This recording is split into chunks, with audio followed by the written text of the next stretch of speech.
Shabbat Shalom. Shabbat Shalom. Good Shabbos. So for those of you who have seen me over the past almost 2 weeks, you have seen me either hunched over or, where's Lane? Where's Lane? Or grimacing in pain, right? That was you. So it's been a rough couple of weeks. So 2 Mondays ago, I do this workout class in the morning, and it's a circuit workout. So you're usually paired with someone. I don't know who this guy was, but it was clear that he was in his 20s. And does anyone else here do this when you exercise? I get very competitive. Anyone else? Anyone? Yeah. Oh, yeah. So I see this guy, and he's picking up big weights. So I'm picking up big weights. And then he's picking up bigger weights.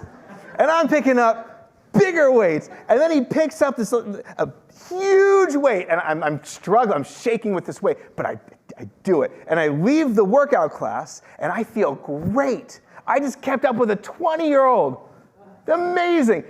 And the next morning, 2 Tuesdays ago, not only could I not move, but I completely thrown out my back. Just by a show of hands. Who here has thrown out their back before? Oh, it hurt so much. It was so bad that we talked to Canner on Tuesday when we were planning tonight's service. I said, I can't sit for 15 minutes. I can't stand for 15 minutes. How am I going to give a sermon? And graciously, she had music prepared on the theme of this week's Torah portion that we did not have to use because prednisone. Now, I am not a brand ambassador for prednisone or any other medication. But let me just say, if you are watching, you know my number. Talk to me. It's a miracle drug. So here we are. And I've been thinking a lot, especially since last Tuesday when I woke up in the morning with nothing. I've been thinking about strength.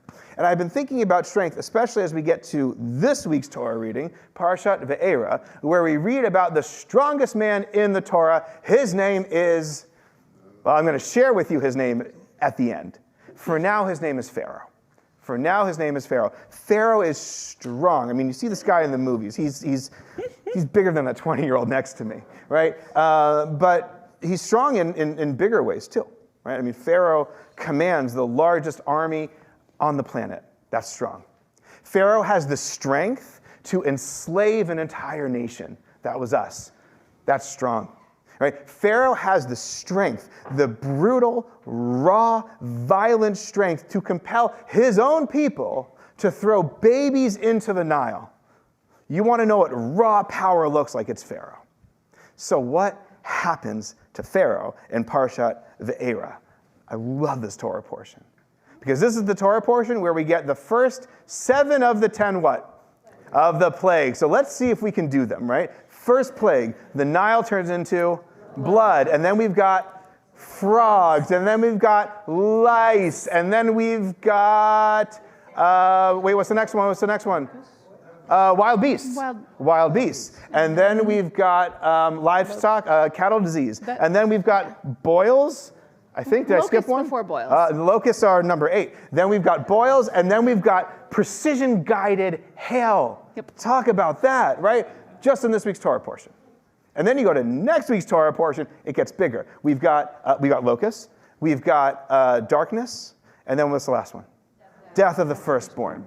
So our rabbis ask in 100 different ways over our people's tradition, why did God need to send the plagues? Why do we have 10 plagues, right? And just to add a little zhuzh to the question, what we see, and for those of you who've taken 12 Jewish questions with me, we study this text. We see that in the later plagues, God doesn't just have the ability to turn the Nile into blood. God has the ability to change Pharaoh's mind. And so our rabbis ask, if God can change Pharaoh's mind, why didn't God do that when Moses stepped into Pharaoh's office and said, let my people go? Right? That's the question that our rabbis ask. If God can change Pharaoh's mind, why didn't God do that sooner? Pharaoh would have said, look, let my people go, sure. Gesundheit, hey, be well, right? That would have been it. Why does God send the plagues? That's the question. And our rabbis teach that God sent not 1, not 2, but 10 plagues to show us what happens to power like pharaohs. It always fades away. And I should say that we as a people have known not just one proverbial Pharaoh, but many upon many upon many. Has anybody here been to Rome before? Anybody here been to Rome? Oh, great. Terrific, hands down. So you may know that Rome is not an empire. Rome is a city in a country in Europe, right? So you go to Rome, what do you see? You see the Colosseum, the Forum, right? And if you're Jewish, you might have seen the Arch of Titus. Has anybody seen the Arch of Titus before? Whew, it's very powerful as a Jew to see. The Arch of Titus is, for those of you who haven't seen it, it is an enormous commemorative arch built some 2,000 years ago for Romans to celebrate what was for us a catastrophe. From the years 66 CE to 74 CE, Rome waged a horrific war against the ancient state of Israel. So horrific and violent and deadly and final that the reason there are Jews in Washington, D.C. today is because of that catastrophe some 2,000 years ago. The Arch of Titus celebrates what was for us our catastrophe, but for anybody who knows the power and the might and the violence of Rome, we're a footnote in their empire story. There are 100 stories for every one of ours. But no one here today knows Rome for its army. You go to Rome for its ruins instead. And that's what happens to Pharaoh power. That's what happens to brute and violent strength every single time. And so if that's what happens to Pharaoh power, what is another kind? And I want to share with you one of the most moving passages in our people's entire tradition. It actually comes from last week's Torah portion, if you'll forgive me for going back in time. Because if Pharaoh is not strong, then who is? Then who is? And our Torah teaches an incredible story, not about Pharaoh, but of all people. I love how the Torah does this. Pharaoh's daughter. And she's not given a name in Exodus, but she is in Chronicles. Her name is Batya. Everyone just say Batya. So, Batya. Batya is Pharaoh's daughter. And Batya does the unthinkable. There is a baby floating down the Nile in a basket. She descends from the stairs of her palace and reaches out her hand and rescues the baby from what would have otherwise been certain death. And I want to share with you not just how incredible it was that she does this, which I will in just a moment, but why was it Pharaoh's daughter to rescue this child? And to appreciate the question just a little bit more, I want to share that we, the children of Israel, lived in essentially the top right corner, your top right, the top right corner of the land of Egypt. Pharaoh and his palace were all the way down the Nile, which means that this baby floated down the Nile for miles and miles and miles and miles. And it's not like the Nile was this abandoned river some far away. The Nile was the world's first superhighway, right? There were commerce, there were boats, there were traders, there were agriculture, everything happened around the Nile, which means that there wasn't just one or two people. There must have been 100 people who saw this baby floating down the Nile. There must have been 1,000 people who saw this child but refused to do anything, couldn't do anything, because they were afraid of who? Of Pharaoh, and what his power represented, of what he could do to hurt them, to harm their lives. But it was Pharaoh's daughter. She says, this must be a Hebrew child. V'tachmol alav. And she had compassion for him. V'tachmol alav. She had compassion. And you know who this child was? Moses. Which means that the redemption story did not begin with Moses marching into Pharaoh's palace and saying, let my people go. The redemption story does not begin with the Nile turning into blood.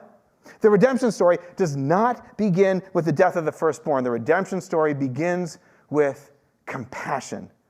And that is a power, that is a strength that pharaohs could never, ever touch. So what happens to Pharaoh? Actually, I can tell you what happens to Pharaoh. Because if you want to see Pharaoh in I guess it's a stretch to say, but it's true. In real flesh and blood, you can go to a museum in Egypt and see, because Pharaoh has a name. Historians and archaeologists generally agree that he was none other than Ramses II. And Ramses II, his mummified corpse, was discovered in 1881. You all better be lucky I don't have a screen behind me, because I was really tempted to show you a picture. But I'll paint it for you, because if you want to know what death looks like, you'd open the sarcophagus, this structure, encasement of power and regal terror. You open the sarcophagus, and inside is the image of death itself. If you want to know what Ramses II looks like, don't Google it, just trust me here. It's this shriveled skin and bones, like a skeleton with skin stretched over it, rotting away. And if ever there could be an image of what happens to Pharaoh power, it's Ramses II in the flesh right now. It never lasts. So what happens? What's Pharaoh's daughter's name? What happens to Batya? What happens to Batya? Our sages teach, and this is so powerful, our sages teach that Batya, because of her compassion, is one of 13 people in human history to never die. Batya is one of the people in our tradition who never dies, who lives forever, because of her strength, because of her compassion, because she extended her hand in kindness when no one else would.